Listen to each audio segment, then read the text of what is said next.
So when there's a blood clot in our heart, we call it heart attack. When there's a blood clot in our mind or brain, we call it stroke. So what happens if there is a blood clot in our finance? I would call it cash attack.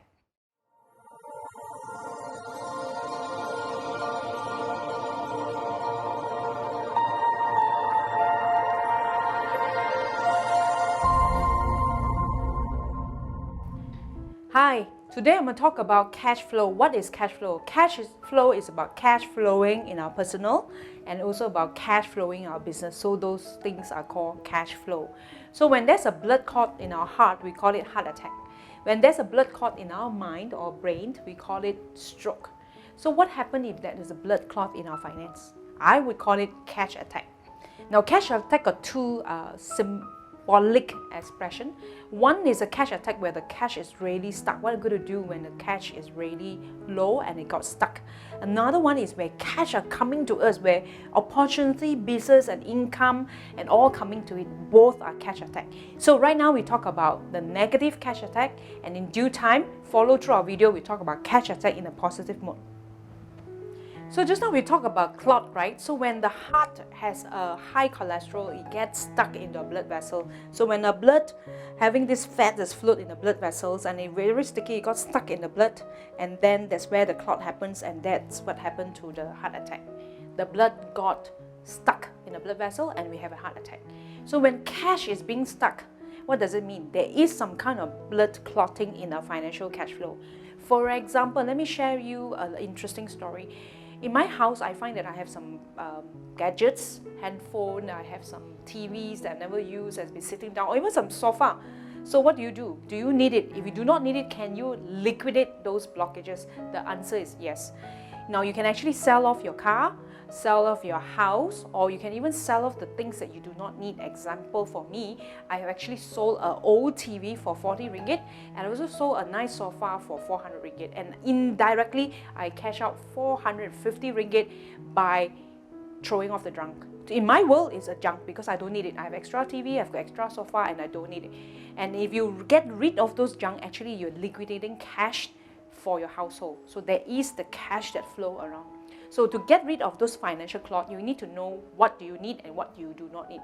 Like extra handphone, extra iPad, or extra things that you really do not know, some gadgets that's sitting there for too long, even like handbags that's nice, old, but it's not useful, you can actually get rid of them and cash it out. Now there are many links that are attached in this particular YouTube. You can actually click them and liquidate some of the asset or junks into cash. So liquidating cash is very important to allow the cash to flow into your blood system, which is your livelihood.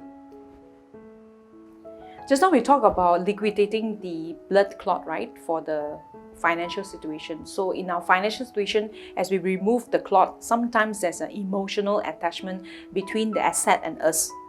Does it mean we are the car and the car is us? Does it mean the house that we stay represent us? Does it mean the handphone we have is representing us? So therefore, the emotional attachment sometimes makes us very hard to let go of those financial clot in our lives. So I would like to encourage all of you to understand, if you look at Malaysia right now or look at global, the number of death is here. So if you look at the last moment they have in their life, you will understand what really matters is truly the life, not so much of the asset they have.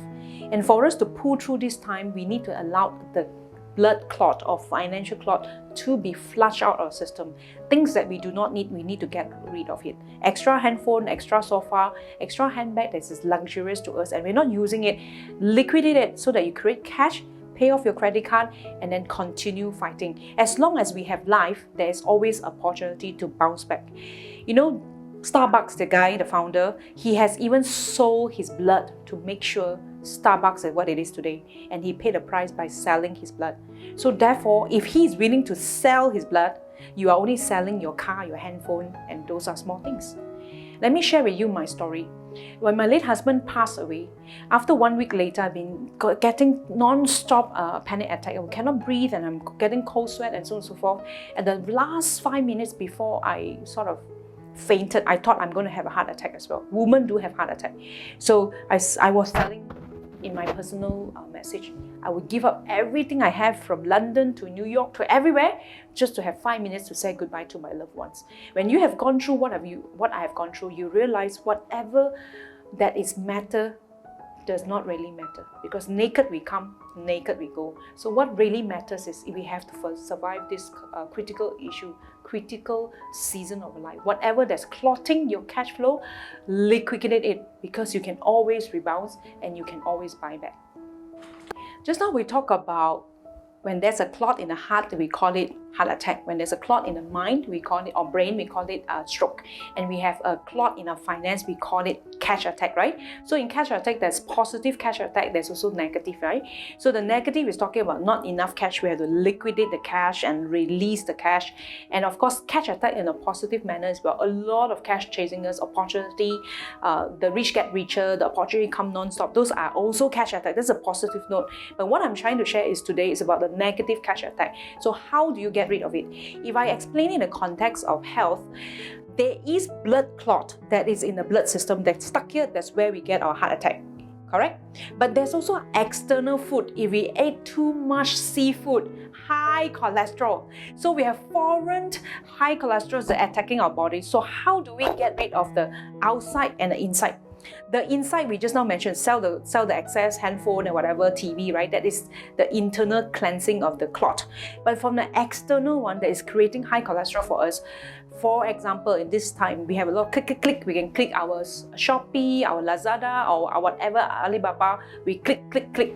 So before you click, which is spending money, there are 5 questions you really need to ask yourself to help you to look at your expenses objectively. Is it a want or a need?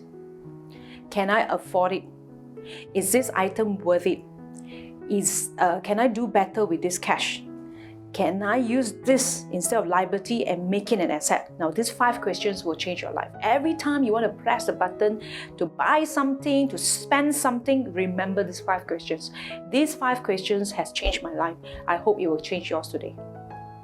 If you'd like to learn more about managing finance in challenging time, please click this button and my team will inform you when is the next webinar.